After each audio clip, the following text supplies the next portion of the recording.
Braintree Council lost their appeal against the government. They didn't want these male migrants to be housed at the RAF airfield in Essex, but no. They said no, and it is indeed going to happen. 1,700 men at Wethersfield airfield. Now, joining me down the line to get into this story, because of course you'll be familiar with the fact that it's 7 years to the day that we voted for Brexit. Sir, former Brexit Party MEP Ben Habib is here with me tonight. Ben, good evening. You and I and millions of us, we voted Brexit, and one of the reasons for many people was to get control of our borders. When we sit here and we have record numbers of people crossing the channel, we have net migration of over 600,000 people, increasing the population. People say it's out of control. When we hear stories like this one tonight, 1,700 men to be housed in a base like this, I think the world is going mad. I think this is the exact opposite of what we voted for. Your thoughts? Well, I couldn't agree more. Central to the case for Brexit and championed by Boris Johnson and laid out very clearly in the Conservative Party manifesto of the 2019 general election was taking back control, amongst other things, of our borders. And what does it mean to be sovereign if you can't control your border? And I'm afraid that the government simply hasn't understood that border control starts at the entry into British territorial waters of these boats. You can't exercise border control, as they've sought to do, through ever more complex deportation schemes and domestic laws designed to fight the problem once the problem lands on your shores.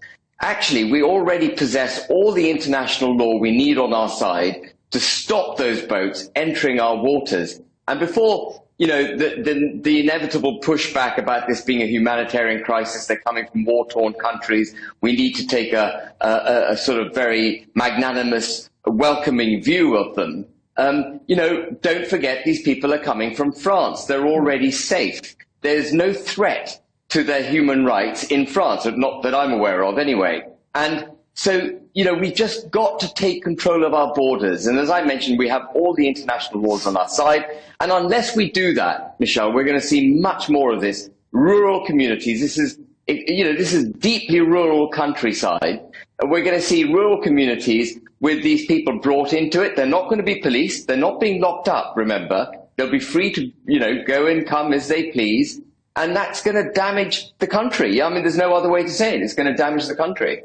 Yeah, of course. And it's not just this airfield either. I mean, there's other ones. We've discussed it at length. The one in Lincolnshire, the former home of the Dam Busters, for example, imminently set to receive their first, I think it's 250 initially, going up to about 1,800, 2,000 people. And I worry. If I was living in those areas, I mean, you're just going to have these people for up to 6 months, the one in Essex. They can't work. They've got nothing to do. And I mean, who thinks that this is... I'm almost lost for words as to who, Ben, would think that this was a good, safe, logical thing to do. We tend to see this through the cost of housing these people. And of course, that's a really important way to look at it. But there is, as we just touched on, the social fabric implications of taking men whom we don't know the origins of, who we know nothing about in terms of their background, their values, their views about the United Kingdom and what their intent is while they're here, and just dumping them into rural communities where there's bound to be division. You can't blame the communities if they're not happy about it. And obviously Braintree Council here sought an injunction against it, and bizarrely, the High Court judge decided he didn't have the legal authority to grant that injunction. He didn't even hear the case. He just said he didn't have the legal authority. So they appealed it to the appeals court, and the appeals court sustained the High Court's initial judgment.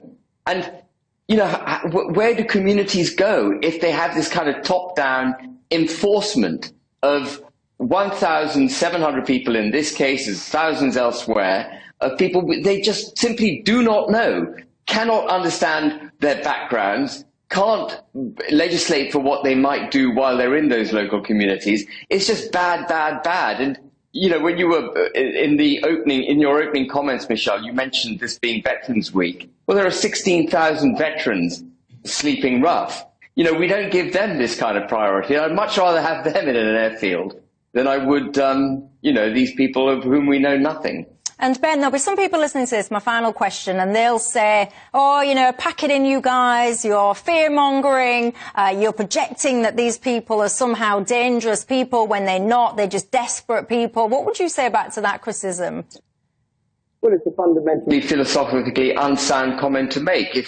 No one can equally argue that they're not dangerous and accuse us of unfairly accusing them of being dangerous. You know, you can't have both things. The point is, the reason we have border control, the reason we require visas, is so that we can ensure that people aren't dangerous, that they don't have malintent, that they aren't criminals coming into our country. And I'm afraid it's a complete collapse in political will that we're not prepared to see that through into the actual control of our borders.